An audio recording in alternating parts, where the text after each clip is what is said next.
제가 이거 조금 정리할게요. 예, 저한테 맞출게요.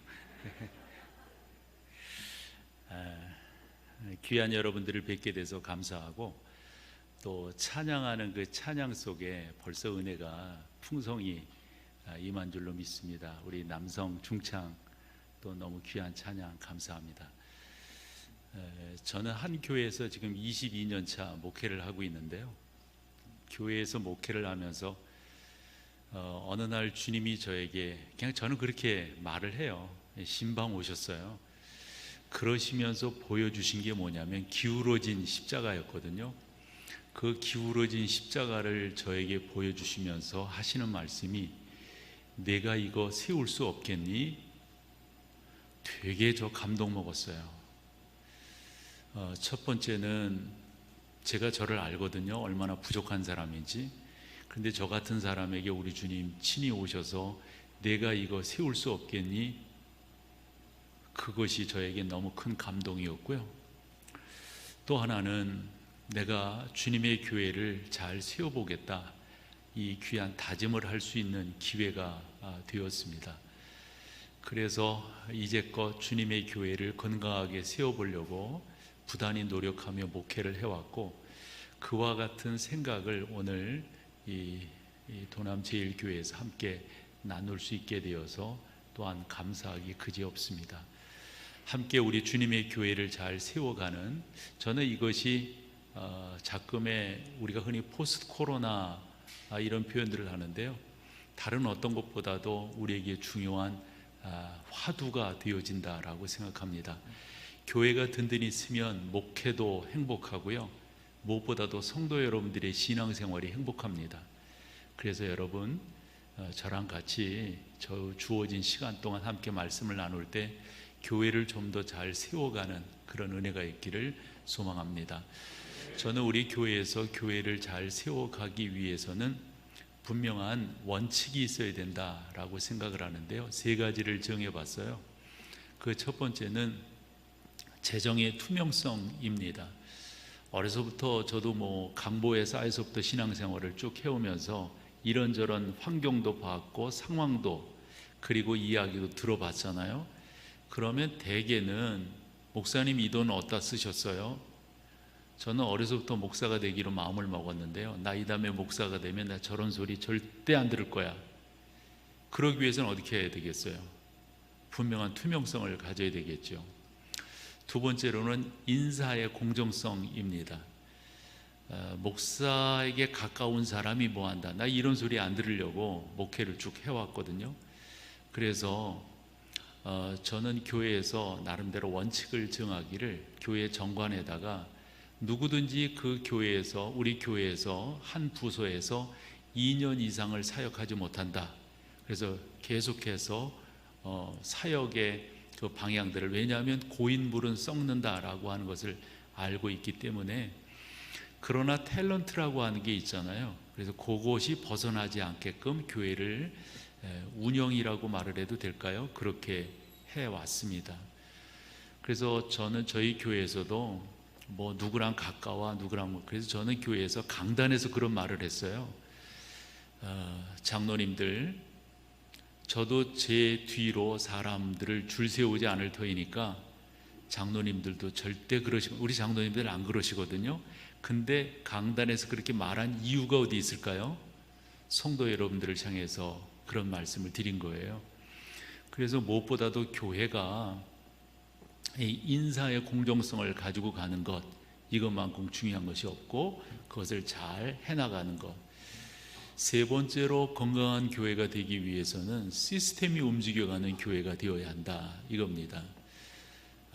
저는 이 목회를 해오면서 이제 우리 목사님과 조금 이제 목회의 방향이 다를 수 있어서 조심스러운데요, 아마 우리 성도들이, 우리 장로님들이 다 이해하고 들으시리라 생각을 해요. 시스템이 움직여간다라고 하는 말은 너무 교회가 목회자 중심적인 교회가 되는 것, 저는 그건 건강한 교회가 아니라고 생각해요. 건강한 교회는 성도들에게 자가 발전이 일어나는 것이 건강한 교회다라고 생각을 하고요, 목회자가 없어도 그 교회가 잘 돌아가는 것. 왜냐하면 우리는 다 만인 제사장이잖아요. 그래서 여러분 한 분 한 분이 다 그와 같은 성격을 갖고 신앙생활을 해 나가는 거니까 누가 그 일을 맡아 한다 할지라도 다 잘할 수 있는, 또 교회 장로님들을 이렇게 뵈면은 또 뭐 다 세상에서도 다 귀한 일들을 감당하시는 분들이시잖아요. 저희 교회도 시무장로님이 20분이 계신데 다 보면 직업이라든가 뭐 하시는 일들을 보면 어디다 내놓아도 부족함이 없는 분들이란 말이에요. 다 그런 귀한 일들을 세상에서도 이렇게 잘 하시는데 교회에서 어찌 보면은 그중 적은 단체인데 그거 못 하신다는 게 말이 안 되잖아요.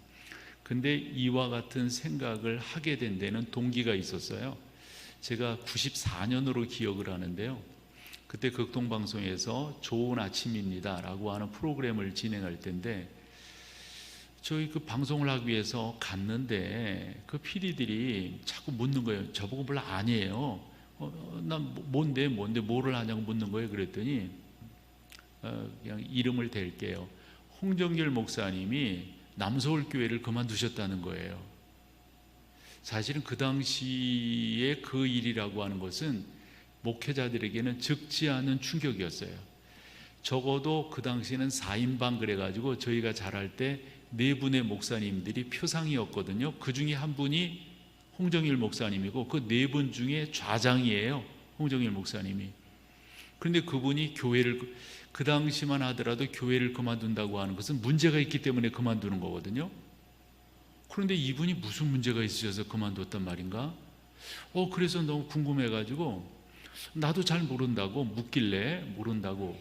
그럴 때 저희 프로그램에 한 꼭지로 들어오셨던 분이 그 교회 장로님이신데 고대 법대 교수이신 분이세요. 그래서 그분이 오셨길래 아니 장로님, 교회가 너무 어려워지셨겠어요. 그냥 그런 인사가 그냥 자연스러운 거예요. 그랬더니 그분이 난색을 하시면서 교회가 왜 어려워요? 아니 여차여차해서 들으니 홍 목사님이 교회를 사임하셨다고 하던데 그 장로님 하시는 말씀이 왜 그렇다고 교회가 어려워요? 저는 되게 충격이었어요. 그냥 세상 말로 말해서 그냥 여타 목사들, 그냥 이름도 없는 그런 목사들이 그만뒀다면, 근데 이분은 그런 분이 아니잖아요. 그러면서 깨달은 것 중에 하나가 교회라고 하는 게 뭔가.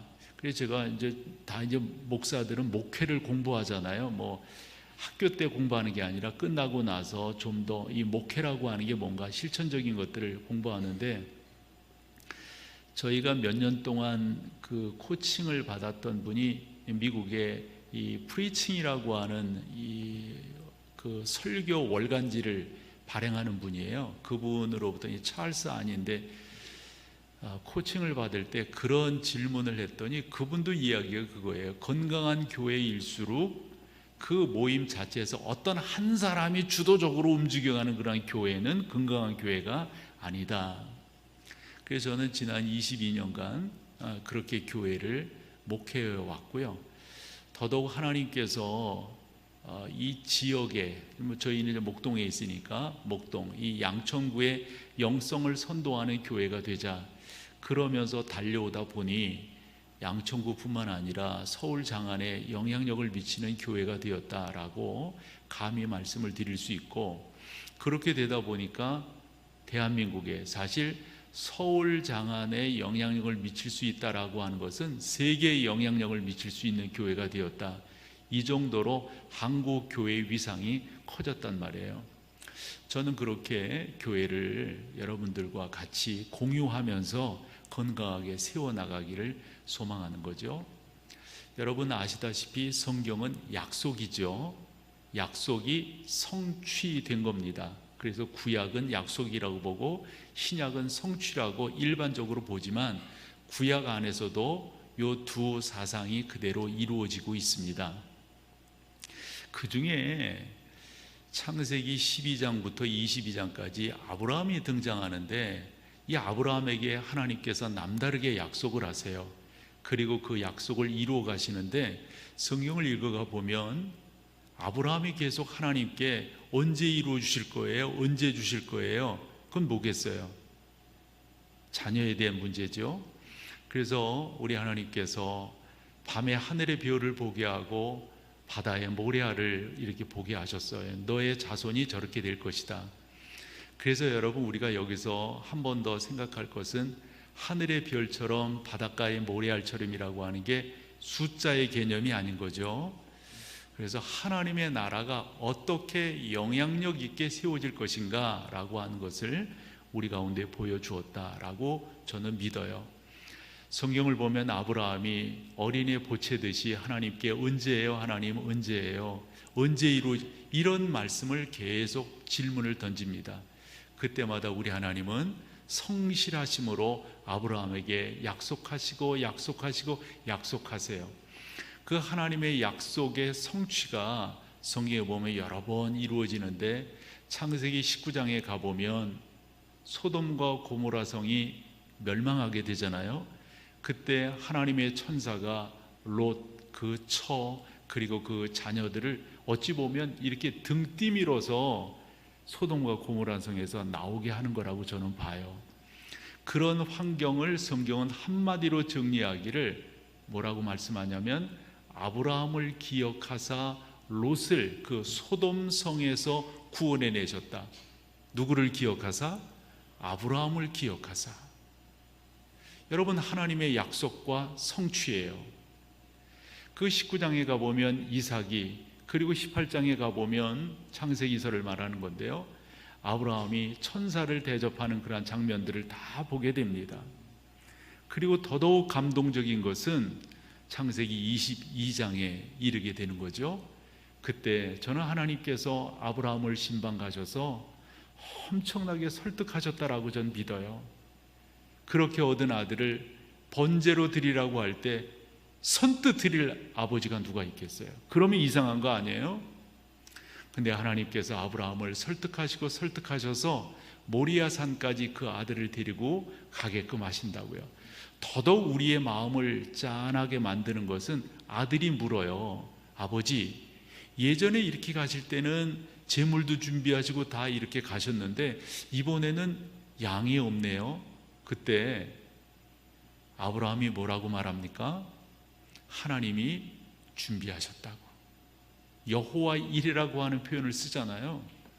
그러니까 성경을 이렇게 보면 아브라함과 하나님과의 관계에 있어서 아브라함은 계속해서 언젠데요. 하나님은 그 질문에 성실하게 답해 가시는, 그리고 이루어 주시는 여호와 하나님이신 것을 믿습니다. 여러분 가운데도 그런 은혜가 있기를 소망해요. 그래서 저는 교회에서 이런 표현을 써요. 여러분들의 마음속에 하나님이 주신 씨앗을 심으세요. 네? 씨앗. 그러면 심으면 어떻게 해요? 그걸 가꾸잖아요. 그렇듯이 여러분 심중에 씨앗을 심고 그것을 하나하나 가꾸어 가시면 우리 하나님께서 때가 되면 이루게 하실 줄로 믿습니다. 꼭 그렇게 하십시오. 그러면서 저도 경험해 왔고요, 우리 성도들도 그렇게 경험하며 신앙생활 하게 합니다. 한데 세상은 그렇지 못합니다. 세상은 약속을 깨트립니다. 하나님은 이루시는 분이시지만 세상은 약속을 이루지 못합니다. 예를 들어 저 윗세대들이 많이 보셨던 영화 중에 대부라고 하는 영화가 있어요. 거기엔 알파치노를 비롯해서 제임스 칸 이런 배우들이 등장을 하게 되죠. 이런 배우들이 등장을 하면서 그 영화가 1부에서 3부까지 쭉 이루어지는데 1부 때 싸움이 일어난다고요. 그때 그 알파치노가 이제 그 두목들을 이렇게 모으는 거예요. 그러면서 하는 말이, 우리가 남이냐, 그 사람들이 이태리 시실리 사람들이니까 남이냐, 우리가 서로 싸우면 그래서 싸우지 말자. 이제 그런 사람들의 그 어떤 행위 중에 하나가 나름대로 피를 낸다고요. 그래서 속되게 단집하다 이런 말들을 하잖아요. 피를 내서 컵에다 받아가지고 그다음에 술 타가지고 휘진 다음에 조금씩 마시는 거예요. 그리고 우리가 피를 나눴다, 약속했다. 근데 여러분, 그게 이루어지나요? 안 이루어져요. 막판에 보면 다 서로 죽입니다. 말인즉슨 세상의 약속은 이루어지지 않습니다. 반면 하나님의 약속은 분명히 이루어집니다. 한반도 기 하나 보여주실래요? 예. 이게 여러분 잘 아시는 한반도 기죠. 저 깃발이 제일 먼저 등장한 게 91년도입니다. 일본 지바에 있었던 세계 탁구 선수권 대회에 남북 단일팀이 출전을 하게 됩니다. 그러면서 요 깃발로 나가게 됩니다. 그때 출전한 선수가 그 유명한 현경화라고 하는, 그리고 북한에는 이분이라고 하는 저 복식조로 세계를 제패합니다. 그러면서 이제 남북 그 단일기가, 그래서 우리는 뭐 하나다, 우리는 하나다. 그 다음 사진을 보면 대구에서 있었던 유니버시아드 대회 때 저 깃발로 하나가 되어서, 그때 뭐 우리 기억할 거예요. 그 북한 미녀 뭐 응원단 그래 짝짝이 치면서 막 응원하고, 그때 뭐 그 김정일 사진인가 그 프랭카드에 걸려 있었는데 그때 비가 와가지고 그 비 맞았다고 난리 치면서 품속에, 그 기억할 거예요. 기억나요? 여기는 기억 안 날 것 같고 기억나요? 남은 이상한 거예요. 기억 안 나야 돼. 그 기억나죠, 여러분? 그러면서 우리는 하나다, 하나다. 그 다음 사진 하나 더 보여줘 보시면은, 아니 그거 말고, 예, 그러면 그 전까지 보죠. 그래서 저 단일기를 갖고 뭐 그렇게 막 했단 말이에요. 근데 여러분, 지금 하나가 돼요? 하나가 되냐고요? 제가 뭐 정치적으로 이야기하는 거 아닙니다. 전 그 정권 때도 얼마나 하나가 되려고 노력을 했어요. 저쪽에서 깨는 걸 어찌하겠어요? 깨는 걸. 이쪽에서 미사일 만들라고 말했겠어요? 계속 그래. 이게 하나가 된다고 하는 게, 근데 여러분 그것뿐만이냐고요. 우리 삶에도 보면 뭐 우리가 뭐 남이냐 하나가 되자 이러면서 사실은 했지만은 제대로 되지 않는 그런 경우들을 우리가 너무 많이 보게 됩니다. 이유가 뭘까 생각을 해보니까 한 서너 가지 이유를 댈 수가 있을 것 같아요. 그 첫 번째는 진실성이 없기 때문이에요. 흔한 말로 꿍꿍이 속으로 이렇게 합니다. 여러분 아실 거예요. 화합이라고 하는 말과 야합이라고 하는 말 같아요? 달라요? 다른 거예요. 같은 것 같지만 이건 너무도 달라요. 하나님은 우리를 하나로 묶어주시고 당신의 약속을 지켜나가시는 분이시지만 세상은 그렇지 않아요. 알고 보면요, 진실성이 없어요. 그 안에요. 여러분, 우리가 갈등이라고 하는 말을 하죠. 갈등, 이 등, 갈은 갈나무 갈자고 등은 등나무 등자를 쓰는 거거든요. 그런데 왜 갈등인가 보면 이게 말면서 올라가잖아요. 근데 이 갈나무와 등나무는 서로 반대로, 그래서 엉켜지는 거예요. 이 갈등이라고 하는 게 그런 거거든요. 결국은 진실성이 없기 때문에 이런 일이 생긴다 하는 거예요. 그런데 요 정도로 이야기하면서 인도의 간디가 한 말이 있어서 소개를 해보면, 그 양반이 망국론, 이러면 망한다라고 하는 말인데, 망하는 이유 몇 가지를 이야기했어요. 그 첫 번째가 원칙 없는 정치, 도덕 없는 상업, 노동 없는 부, 인격 없는 교육, 인간성 없는 과학, 양심 없는 쾌락. 그 다음에 우리에게 뭐 그 앞에 것도 다 연결이 되고 연관이 있지만, 그 다음에 뭐라고 말했냐면 희생 없는 신앙이에요. 뭐 교회도 그렇고 여타 종교들도 그렇고 뭐 다 이러고 하지만은 사실 그 안에 진실성이 없으니까. 저는 도남제일교회가 하나님 앞에서, 그리고 여러분 스스로 서로 간에 이 진실성이 담보된 그런 교회가 되기를 소망합니다. 그렇게 여러분들이 나아가셔야 됩니다. 왜 하나가 안 되는가? 두 번째로는 목적이 달라서 그렇습니다. 목적만 같으면 좀 의견이 다르더라도, 뜻이 다르더라도, 방법이 다르더라도 하나가 될 수 있는데, 이게 목적이 달라요. 속되게 표현할게요. 꿍꿍이 속이 있는 거예요.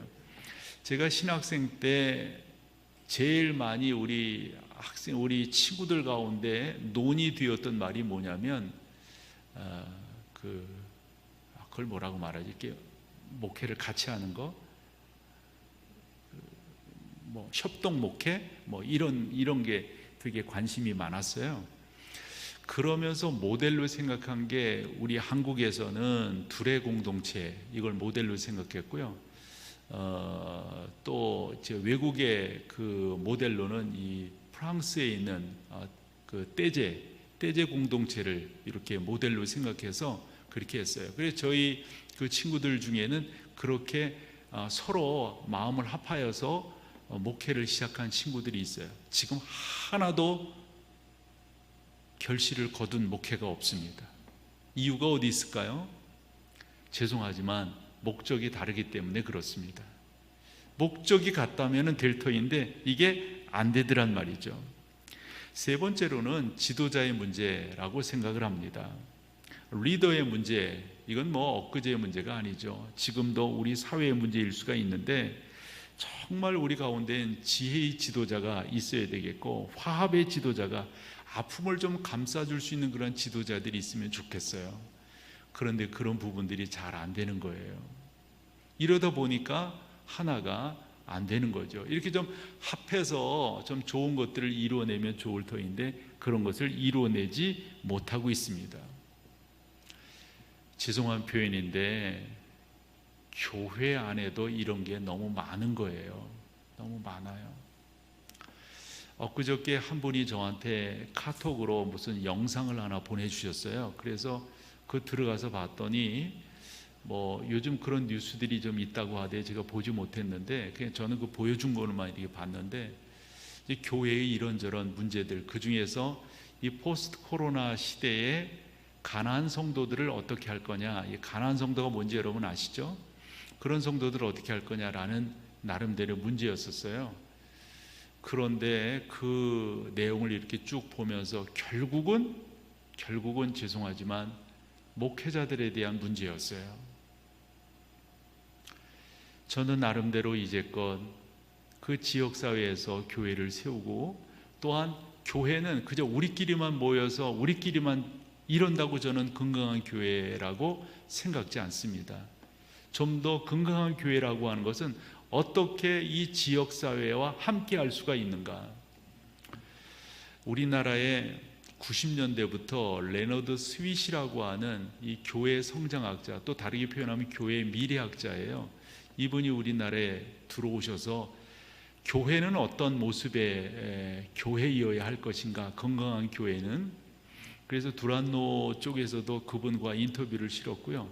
그 후로부터는 2000년대 이렇게 들어서는 그 조병호 박사 있죠, 그 통박사라고 알려지는 그 성경의 5대 제국 그 책 쓴 사람인데 저랑 나이가 같아요. 그래 조금 교분도 있고 그랬었는데 이제 그분과 함께 이 레너드 스윗이 활동을 했어요. 근데 그분이 들어오셔서 교회는 이런 교회가 되면 좋겠다라고 주장했는데 그 주장한 내용이 뭐냐면 MRI의 교회가 되면 좋겠다, 이런 말이에요. 그 M은 미셔널이죠. 선교적인 교회가 되면 좋겠다.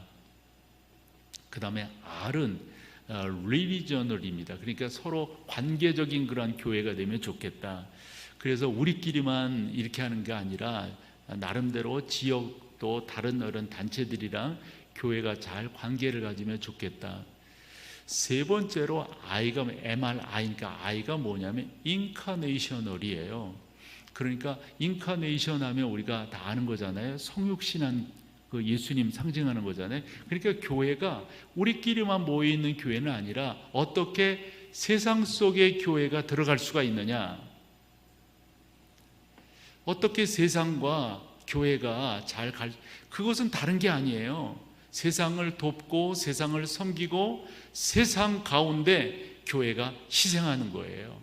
인카네이션이라고 하는 게 그 전능하신 하나님께서 빌립보서 2장 그 6절에 말씀한 것처럼 그는 근본 하나님의 본체시나 그 동등됨을 취할 것으로 여기지 아니하시고 우리 가운데 오신 거잖아요. 그게 인카네이션이잖아요.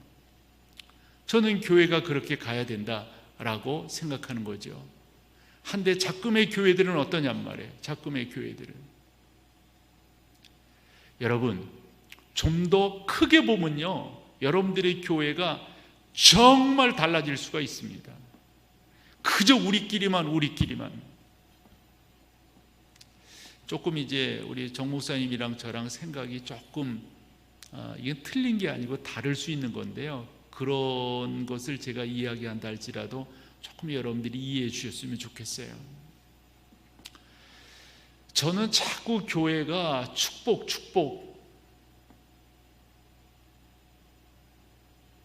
죄송하지만 우리가 복 받을 일을 하면 복 받는 거 아니에요? 그런 건 하지 않으면서 복 받기를 제가 교회에서 안 하는 것 중에 하나가 뭐냐면요, 죄송하지만요, 그리고 여기도 그러니까 헌금을 안 하셨네. 꼭 이리 집회 이런 데 가보면 헌금 이렇게 쌓아놓고 헌금 기도해 주세요 그래요. 여러분 좀 이해를 해 주세요. 제가 여기다 헌금 기도한다고 뭐 일이 이루어져요? 뭔 일이 이루어지냐고요. 이건 목사가 그것을 위해서 기도하기 전에 여러분들이 하나님 앞에 드리는 그 순간 일은 끝나버린 거예요. 믿음으로 드리셨어요? 믿음의 열매를 거두시게 될 거예요. 여러분들이 사모함으로 드리셨어요? 사모함의 열매들을 여러분들이 거두시게 될 거예요. 그거를 누군가가 기도한다고 된다고요? 천만의 말씀. 저는 교회에서 무슨 뭐 다른 때 이 헌금하는 거, 난 당연히 말하지도 않을 거지만, 어느 분이 오래전인데 이야기를 하더라고. 목사님 헌금 드렸는데 왜 그거 말 안 해주시냐고. 아주 정색을 하시더라고요. 저도 있잖아요, 정색하면 되게 그래도 깐깐한 사람이에요. 나도 정색했지. 그걸 왜 나한테 이래라 저래라 말합니까? 나는 우리 도남제일교회가 그런 교회가 되기를 원해요. 저는 교회에서 목회를 하면서 안 한 것 중에 또 하나가 뭐냐면 안수기도 안 했어요. 목사가 안수하면 큰 것, 그럼 목사는 뭐 하는 거냐? 목사는 방향을 정하는 거예요. 목사는 어떻게 우리가 살아야 될 것인가, 요 내용들을 정하며 그 의미를 되새기고 성경이 우리 가운데 어떻게 살라고 말씀하는가를 선포하는 그 일을 하는 거지. 내가 무슨 자꾸 건강하지 못한 교회면 건강하지 못한 교회일수록 목사 중심적으로 자꾸 간다고요. 뭘 더 이룰 거라고, 뭘 할 거라고, 뭐 하면 그 나쁜 사람들이지.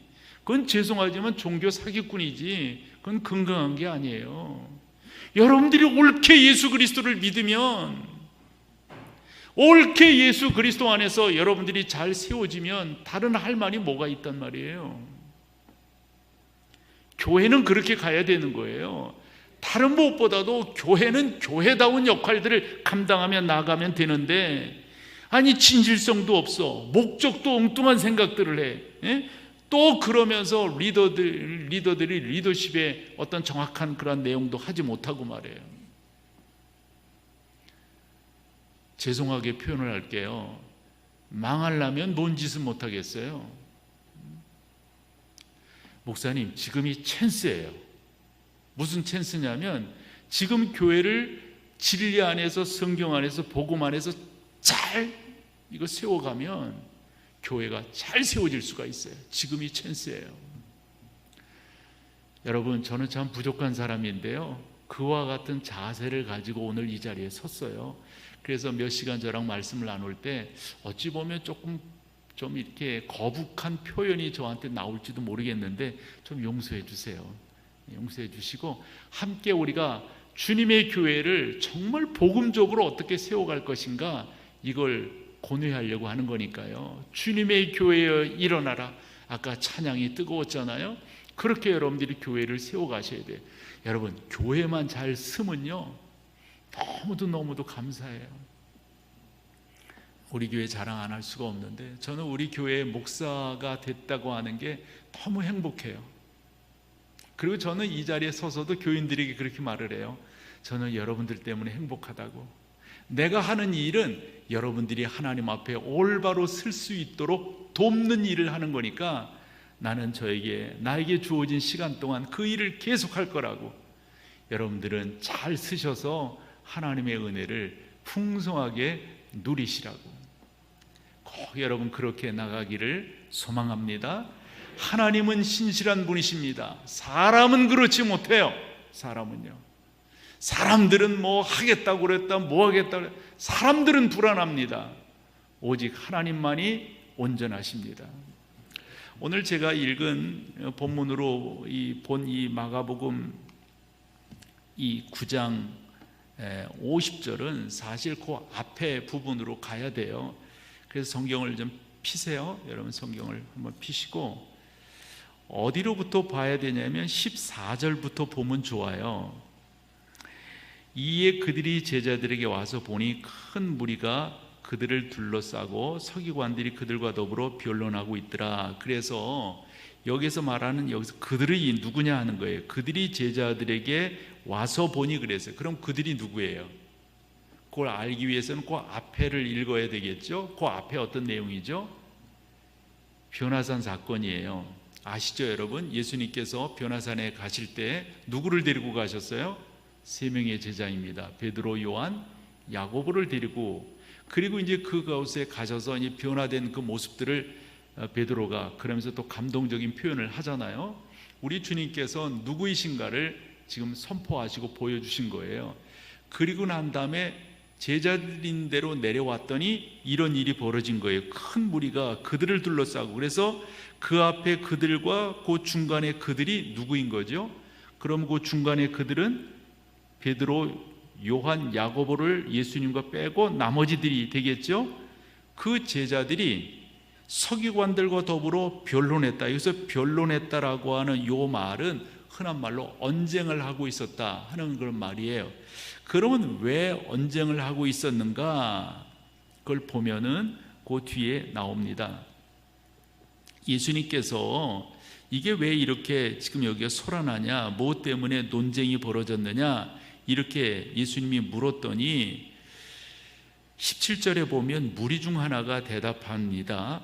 선생님, 말 못하는 귀신 들린 내 아들을 선생님께 데려왔는데 18절 못 고쳤어요. 그들이 처음에는 고친다고 했는데 그들이 못 고쳤습니다. 그랬더니 예수님께서 뭐라고 말씀하시냐면 그를 데려와라. 19절 하반절에 그를 내게로 데려와라. 그랬더니 그 아버지가 하는 말이 뭐라고 말해요? 아니 그 아이를 당신이라고 고칠 수 있습니까? 그랬을 때 우리 주님께서 그런 말 말고 데려와라. 그래서 이게 귀신이 그 아이를 그냥 엄하게 만들었던 것 같아요. 21절에 보면 언제부터 이렇게 됐느냐, 아주 오래전입니다. 그 귀신이 막 그런 상태에서 그냥 뭐 막 하는 거예요. 그리고 그 아버지가 하는 말이 이 아이를 이 귀신이 이제 이 사람은 아마도 귀신이라고 하는 이 존재에 대해서 어느 정도 긍정을 했는지 모르지만 이 아이가 이제 물불을 가리지 않고 막 이렇게 뭐 그 사람의 구실을 제대로 못하니까 언제부터 이렇게 됐느냐 이렇게 물었고 그 아버지가 대답을 합니다. 23절에 우리 주님께서 뭐라고 말씀하시냐면 할 수 있거든이 무슨 말이냐, 믿는 자에게는 능치 못할 일이 없느니라 이렇게 합니다. 그러고 나서 우리 주님께서 그 아이를 고치십니다. 27절에 보면 예수께서 그 손을 잡아 일으키시니 이에 일어나니라. 이제 고쳐진 거예요. 그때 28절 집에 들어가심에 제자들이 조용히 묻습니다. 우리는 왜 못했습니까? 왜 못했습니까? 그때 우리 주님께서 못한 이유를 말씀하세요. 29절에 기도 외에는 다른 것으로 이런 종류가 나갈 수 없느니라. 자, 이제 여기까지예요. 그러면 질문이 생기잖아요. 질문이. 제자들은 이 귀신 들린 아이를 데리고 온 아버지와 이 아이에게 그럼 뭐를 했어요? 상담했어요? 저는 당연히 기도했다고 생각해요. 그런데 안 된 거예요. 고칠 수 있다고. 그랬을 때 그 모습을 보고 있었던 이 아까 14절 봤죠? 서기관들 그리고 그 바리새인들 뭐 이런 친구들이 막 따지고 드는 거예요. 너희들 이제까지 한 거 가짜지 이러는 거예요. 가짜가 아니었잖아요. 가짜가. 여러분 6장으로 한번 가보세요. 6장으로 가보시면 6장 6절부터 보시면 7절 보실까요? 12제자를 이제 우리 주님께서 12제자를 파송하시는 거예요. 그때 그냥 파송하시지 아니하고 어떤 권능을 주십니까? 더러운 귀신을 제어하는 권능을 주세요. 그래서 제자들이 파송을 받은 거잖아요. 그래서 나가가지고 외치고 고쳤습니다. 13절 같이 한번 읽어봐 보세요. 시작. 많은 귀신을 쫓아내며 많은 병자의 기름을 발라 어떻게 했어요? 했습니까? 못했습니까? 근데 여기서는 왜 안 된 거예요? 여기서는. 그래서 예수님에게 슬쩍 제자가 물었다니까요. 조용히 묻자오되 9장 28절입니다. 제자들이 조용히 묻자오되 우리는 어찌하여 능히 그 귀신을 쫓아내지 못하였나이까? 기도를 안 했기 때문에 그렇다. 우리 주님이 그렇게 말씀하세요. 근데 우리는 기도 왜 안 해요? 기도했죠. 그러면서 우리가 이 성경을 한 번 더 의미 있게 보셔야 되는 거예요. 이런 상태에서 이제 예수님이 제자들과 또 이렇게 길을 떠나시게 됩니다. 그 길을 떠나실 때 한 집에 이제 들어가세요. 그 집에 들어가셔서 우리 주님께서 물으십니다. 너희들이 오면서 뭔가를 서로 이야기하던데 뭐를 이야기했니? 이렇게 물으십니다. 그들이 오면서 뭔가를 이야기했냐면 34절을 보실래요? 33절에 가버나움에 들어가서 이제 물으신 거예요. 그랬더니 34절에 보면 그들이 잠잠하니, 그러니까 말을 못하는 거예요. 할 말이 없어요. 길에서 뭐라고요? 서로 누가 크냐 하고 쟁론하였습니다. 여러분 세상 말로 모에는 마음이 없고 모에는 마음이 있다 그러죠. 지금 제자들이 모에는 마음이 없습니까? 예수님의 제자가 되는 데는 죄송하지만 마음이 없어요. 모에 마음이 있어요? 저 양반 능력 있고 그래서 언젠가 출세하게 될 건데 그때 출세할 때 나 그곳에서 좀 한 자리 차지해야 되겠다. 지금 여기에만 마음이 있습니다. 여기에만. 이게 여기로 끝나는 게 아니라 여러분 10장으로 한번 가보세요. 10장 35절에 가보면은 야고보와 요한이 주님께 나와요. 그래서 뭐라고 아주 헌신적인 말을 하냐면 주님 뭐를 명령하시든지 우리는 주님의 명령하시는 것을 그대로 하겠습니다. 이렇게 말을 해요. 그때 우리 주님께서 뭐라고 말씀하시냐면 진짜 너희가 그거 다 할 수 있느냐? 38절에 10장 38절이에요. 너희가 내가 마시는 잔을 마실 수 있고 내가 받는 세례를 받을 수가 있느냐? 그랬더니 그들이 말합니다. 뭐라고요? 다 할 수 있습니다.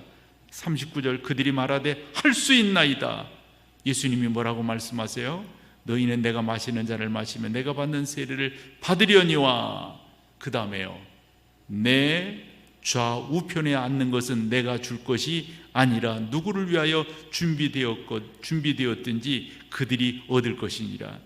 이랬을 때 아마 그 40절과 41절 그 행간의 교훈으로 본다면 야고보와 요한이 되게 놀라서 막 흔한 말로 따졌을 것 같아요.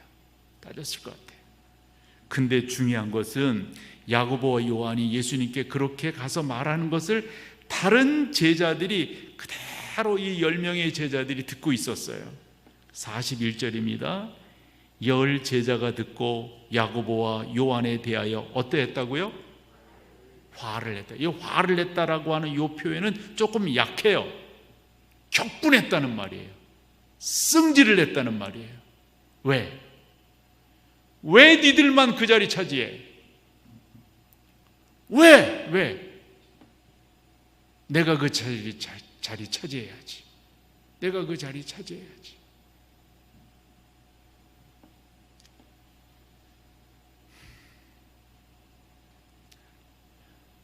별로 재미없죠. 근데 여러분, 이게 중요한 말이에요. 중요한 말.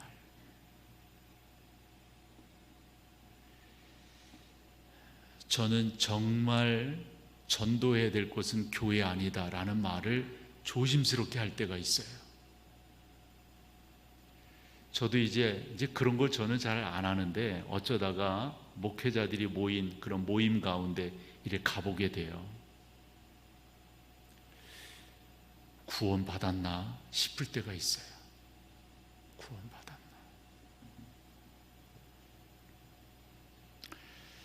받았나. 저는 여러 방송 사역을 했어요. 그 방송 사역 가운데 토론 프로를 여러 번 이 MC를 하면서 진행을 했는데, 지금 보여드릴 이 사진은 그 마지막 사진 아까 보여줘 보실래요?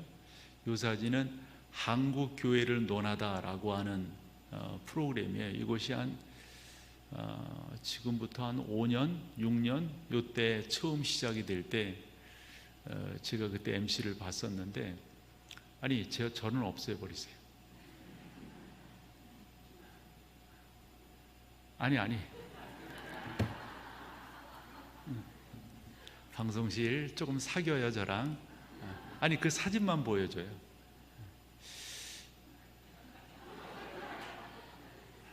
오케이. 요거 좀 키울 수 있어요? 그래서 요 한국 교회를 논하다라고 하는 프로그램을 이제 만들고, 예, 잘하셨어요. 만들고 저 프로그램을 이제 어떤 컨셉으로 진행을 하는 거냐면, 좀 이렇게 어른들을 좀 각계 원로들 뭐 이런 분들을 좀 모시고 교회가, 한국 교회가 어떠한 방향으로 나가면 좋겠느냐라고 하는 그 방향성을 갖고 서로 이제 대담하는 거예요. 여러분들을 모셨었는데 요 때는 여러분들이 보시면 아실만해서 요 사진을 고른 거고, 또 손봉호 박사가 한 이야기가 조금 더 의미가 있어서 저 사진을 골랐는데, 제가 보기엔 왼쪽으로 손봉호 박사시고요, 그 뒤로는 감리교회 아주 참 귀한 감독을 지내신 분이세요. 오른쪽으로는 김명혁 목사님, 강변교회 원로이신 저분이 이제 총신에 계시다가 80년대 교단이 나눠지면서 합신으로 가셨어요. 합신해서 교회사를 가르치셨고, 그 뒷분이 노량진 교회 원로이신 리민식 목사님이세요. 노량진 교회는 원로가 지금 뭐 3명인가 되는 거로, 아직도 저 어른이 건강하세요. 저 때만 하더라도 이 보청기만 끼셔서 그렇지 다른 건 다 좋으셨어요. 그래서 저 어른들과 한국 교회가 어떤 식으로 가면 좋겠느냐 이렇게 서로 질문하고 답을 할 때, 한마디로 저 어른들의 지적은 그거였어요. 한국 교회의 위기는 교역자의 위기다, 이 말을 했어요. 그래서 저는 하여튼 목회자들이 잘하면은 저는 교회는 한결 더 귀하게 세워지리라 라고 하는 확신을 갖고 있습니다. 그러고 이제 뭐 서로 이제 당신들의 이야기들, 뭐 학생 운동했던 때 그런 이야기들, 그리고 교회를 세워가려고 노력했던 때, 그리고 김명혁 목사님은 그 시국 사범으로 교회 설교하러 가시다가 잡혀가지고 뭐 그런 이야기들, 그러면서 교회를 세워보려고 참 애썼던 이야기들을 쭉 하세요. 그러던 중 우리 손봉호 박사께서 무슨 이야기를 하냐면, 저 때가 2월 달인가 그때 녹화를 할 때였어요. 당신이 경험한 성탄절 이야기를 하시더라고요. 그러니까 한 5년, 6년 이렇게 된 때예요. 이제 성탄절이 이렇게 되면은 성탄절 축하 메시지를 한단 말이에요. 방송 용어로 축하 메시지를 해야 될 때 가서 따와요. 그래서 이제 방송을 하는 건데, 당신이 TV를 보고 있는데 KBS예요. TV를 보고 있는데 성탄절 축하 메시지가 나오는데, 뭐 이제 앞에 나름대로 보여주는 게 있잖아요. 그래서 누가 성탄절 축하 메시지를 하나 했는데, 그 첫 번째로 캐톨릭의 추기경이 나오셔서 그것은 뭐 이제 나름대로 이해는 할 수가 있죠. 개신교가 훨씬 크지만은 그래도 캐톨릭이 나름대로 어떤 국가적인 기관을 가지고 있고 추기경이 어쨌든 대사적인 역할을 하는 거니까. 그러면 개신교에서는 누가 나와서 하나, 그리고 기다리고 이렇게 보는데 웬걸 개신교 목사가 나와서 하는 게 아니라 조계종 총무원장이 나와서 성탄절 축하 메시지를 하는 거예요.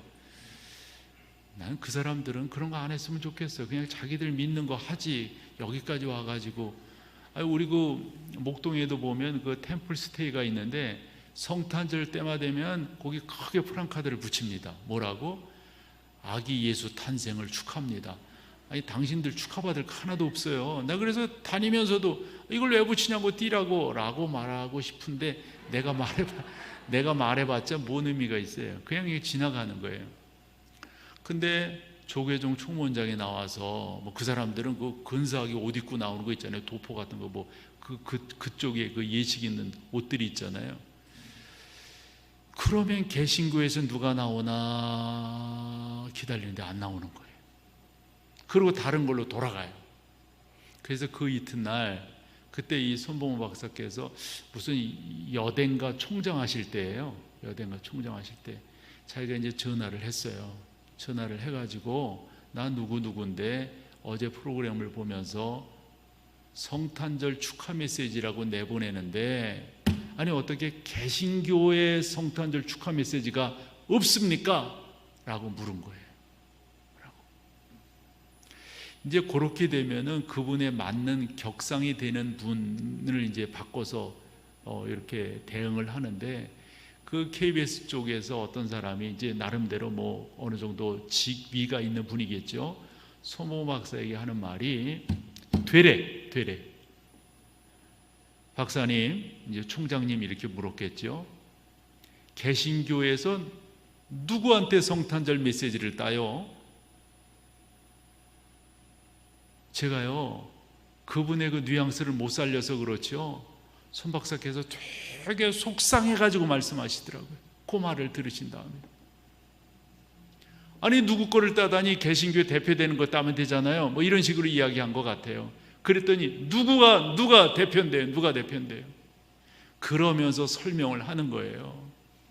왜 성탄절에 개신교 쪽에 축하 메시지를 내보내지 못했는지에 대해서 이야기하는 것이 이런다는 거지. 한기총을 대표해서 따오면은 KNCC 같은 데 가만히 안 있는 거예요. 한기총 같은 데가 한교총 같은 데가 가만히, 한장혁 같은 데가 가만히 안 있는 거예요. 서로 대표라고 그러는 거지. 서로 대표라고 그러는 거예요. 되게 부끄러웠어요. 이게 한국교회의 현실이라고 한다면, 교회 안에서 누가 크냐고 하는 논쟁이 이때만 있었던 게 아니라니까요. 지금도 보면 섭섭하다고 하는 분들이 계세요. 교회에서 뭔가 이렇게 하다 보면 왜 나 빼놨느냐고 말하는 분들이 계세요. 왜 먼저 의논하지 않았느냐고 말하는 그런 분들도 계시다고 들었어요. 다른 교회에서는. 죄송하지만 우리 교회는 없습니다.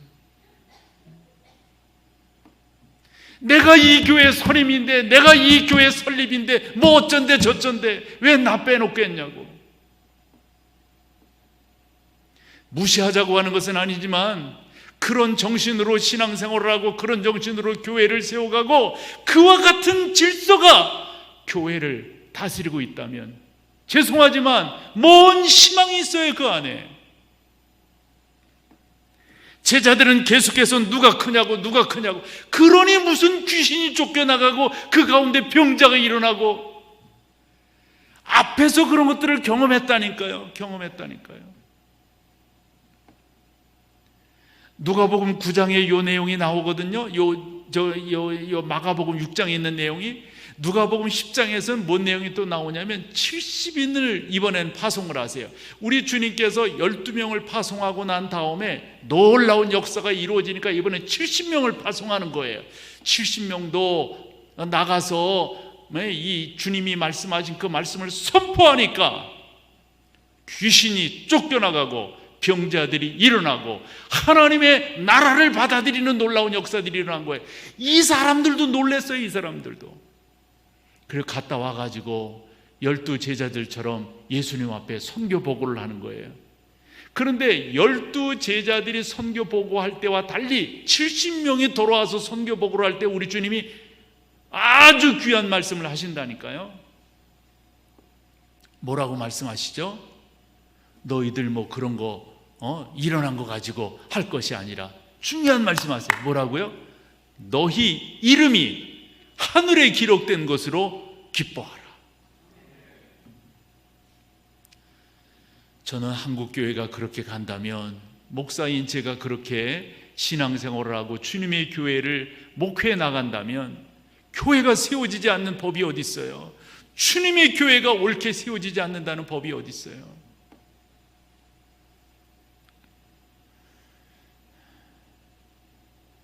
하나만 더 이야기하고 마칠게요. 요번에도 이제 그 EMI라고 아시죠, 목사님? 그래서 그 유럽 목회자 거기를 이제 들렸다가 또 그 영국을 갔었어요. 그리고 난 영국을 갈 때마다 종종 드는 질문이 그거예요. 아니 18, 19세기 전 세계 선교를 주름잡던 교회가 지금 그래 요번에 가서 내가 정확히 물어봤거든요. 지금 영국에서 개신교 숫자가 어느 정도 되는가? 인구의 2%도 안 돼. 그러니까 2%라고 하는 말은 진짜 영국이야말로 이제 미전도 그 종주국이 되는 거예요. 그러니까 복음을 받아들이지 아니한 그러한 곳이 되는 거예요. 그리고 뭐 교회들마다 두 군데 간 것이 되게 감동적인데요. 한 군데는 어디를 갔냐면 존 웨슬레가 회심한 그러한 그 교회를 방문하게 되었어요. 그러면 그 앞에 존 웨슬레가 어떻게 회심하게 되었는가라고 하는 내용이 그 심장의 모양에다가 이렇게 해놨어요. 그 내용은 이 존 웨슬레가 자기 동생 찰스와 함께 미국의 조지아주로 그 인디언 선교를 가던 그 장면이에요.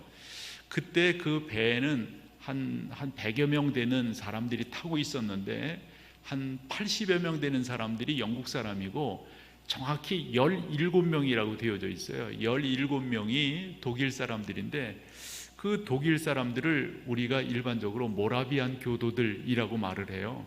근데 이 풍랑을 만났는데 그 풍랑 가운데서 영국 사람들은 막 두려워서 떨고 있는데 이 모라비안 교도들은 그 가운데서 두려워하지 아니하고 찬송을 하는 거예요. 이 풍랑이 배저항해하니 주 예수님이 배에 사공이라 나 두려움 없네 크게 두려움 없도다. 주 예수님 우리와 함께 하시니까, 우리를 인도하시니까 우리는 두려움 없도다. 이렇게 찬송하고 있는 17명의 모라비안 교도들이 이 존 웨슬레의 눈에 들어온 거예요. 우리는 두려워서 떨고 있는데 저 양반들 영적인 큰 고뇌가 생기게 돼요.